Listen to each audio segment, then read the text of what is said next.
За энэ хурд мэдээж хэрэг намын даргын асуудал сүүлийн үед бол маш их анхаарал татсан. Хэн намын дарга юм бэ гэх зэрэгээр бас нийгэм тэрээр асуултыг тэмдэг тавьсан.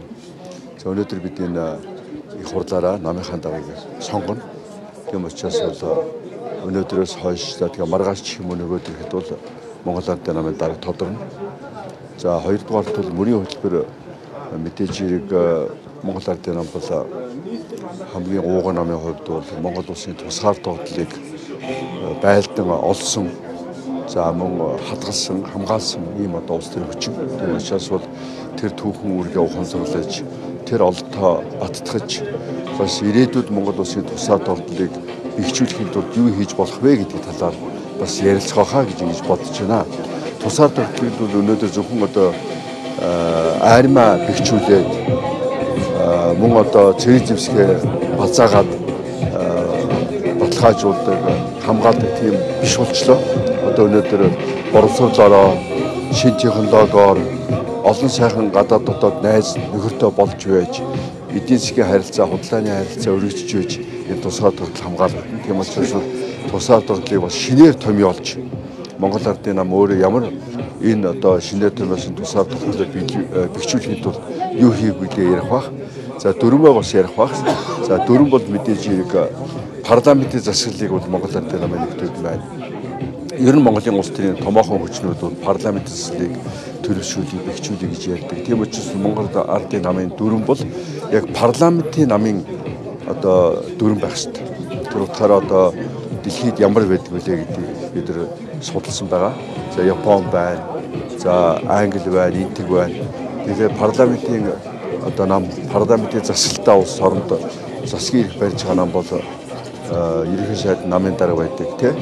За парламентын дарга нь нам бос байдаг. Эсвэл намын дарга байдаггүй. Сүүлийн үед бид энэ асуудлуудыг нэлээд ярьж байгаа ойлгосон бахаа гэж ингэж бодож байна. Яагаад гэвэл бас тодорхой хэмжээнд бас зарим ойлголцын зөрүү байсан. За дээр нь бусад улсын намууч энэ тал дээр бол бас их анхаарал асуудал байсан юм шиг байна. Тэгэхээр Монгол Ардын нам энэ асуудлыг хурцлаж гаргаж ирж нийгэмд ч ойлгуулж чадлаа.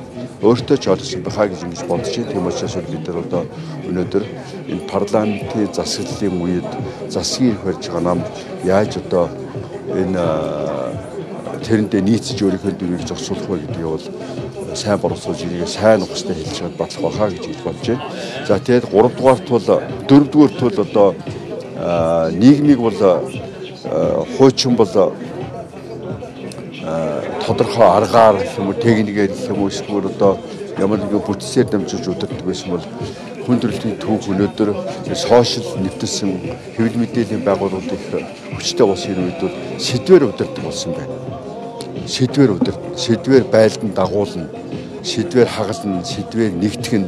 Тийм учраас өнөөдөр нийгмийг удирдах, манлайлах тэр сэдвээ өнөөдөр бид нар ярьж тэр олон сэдвүүд дундаас хамгийн оновчтой сэдвийг сонгож авч ингээд Монголын ирээдүйн гэрэлтээ гэгээтэй шүү, өөдрөг шүү гэдэг мессежийг бол нийгэмд өгөх, нийгмээ тэгж омгшуулах ийм одоо үйл явц болох болоо гэж бодож байна да. Намын даргад одоо гол өрсөлдөгчөөр яригдчихсэн Хамраа Исаглан Зандан Шитрэн нарын хувьд бол нэрээ татж байгаа яг энэ хурлын өмнөхөн мэдгдсэн шүү дээ. Тэгэхээр одоо нэр дэвшигчийн тухайд ямар одоо ус төрч таас нэрээ дэвшүүлээсэ гэж харж байна. Намын дарга дээр, шин дарга дээр бас ямар хүлээлт тавьж байгаа. Би бол одоо яг сайн мэдэхгүй байна.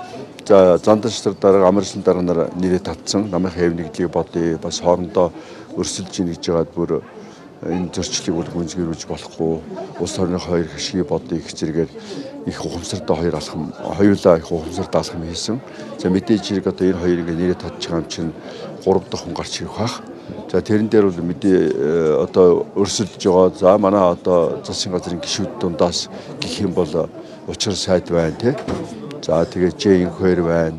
Ямцогт байна гэх зэрэгээр одоо засгийн газрын гишүүд дундаас тодруулъя гэвэл ийм хүмүүс байна. За улсын хурлын гишүүд дундаас тодруулъя гэх юм бол бас одоо сайхан залуучууд дунд үеийнхэн байна. Тийм учраас өнөөдөр энэ хурлаараа бид нар сайхан ярилцж байгаад хамгийн одоо зөв хувилбарыг олох байхаа гэж найдаж байна. Ер нь энэ удаагийн их хурл бол нэг онцлог зүйл нь одоо өнгөрсөн хугацаанд одоо намрын улс төр хийснээс хойш бол Монгол Ардын нам бол бас тодорхой тодорхой хэмжээний одоо юу нэгдлийн асуудлыг бас нэлээд идэвгүй ярьлаа шүү дээ. Тэгэхээр яг энэ асуудалтай одоо зэрэгцээд их хурд болж байгаагаар бас энэ одоо яг одоо харин ийм зөрчилтэй гэх юм уу эсвэл сонирхолтой үед ингэж их хурл болж байгаа харин ч их цагаа олсон болов.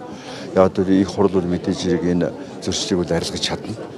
Яг бол одоо бүгдээрээ намын дарга дундаас сонгочихно тий. Шин дүрмээ баталчихно. Мөрийн хөлбөрөө баталчихно. Тэгэхээр Монгол Ардын нам бол яг улсын хэмжээнд гэх юм бол хуулийн захирагддаг. Дотроо бол дүрмэндээ захирагддаг. Ийм л одоо маань нам байсан. Тийм учраас цаашдаа тийм байх гэж одоо яг энэ хурлын өдрүүдэд шийдэгдэнэ. За бусад намууд Монгол Ардын намыг их дуурайдаг, сайныг ч дуурайчдаг, муугийн ч дуурайчдаг. Тийм учраас Монгол Ардын нам бол алдах хэрэггүй нам. Бусад намууд бол алдаж болдог. Харин Монгол Ардын нам бол алдаж болдоггүй. Ягаад бол ард түмэн одоо энэ нам манлайлагч нам учраас их хатуу ханддаг бас. Бусад намуудыг бодох юм бол. Тийм учраас бол энэ Монгол Ардын нам алдвал ард түмэн их бохимддаг. Он бол их баярлдаг. Тийм учраас бол манлайлал үзүүлэх нам учраас энэ их хурл маань өнөөдөр сая миний хэлснээр олон сайхан сэдвүүдийг гаргаж ирж нийгэмд тэрийг түгээж за тэгээ намын дөрвөө баталж намын дөрмийнхаа дагуу ажилладаг нам гэдгээ дахин харуулж за тэгээд улсын намуудын тухай хуулийн дагуу энэ намын дөрм боловсрогдсон байгаа. Тэгэхээр хуулийн захирагддаг гэдгээ бас харуулж тэгээд бүх ард иргэд маань ч гэсэн энэ манлайлалыг харж хүндэтгэж ингэж хамтран дэмжин ажиллах байхаа гэж найдаж байна.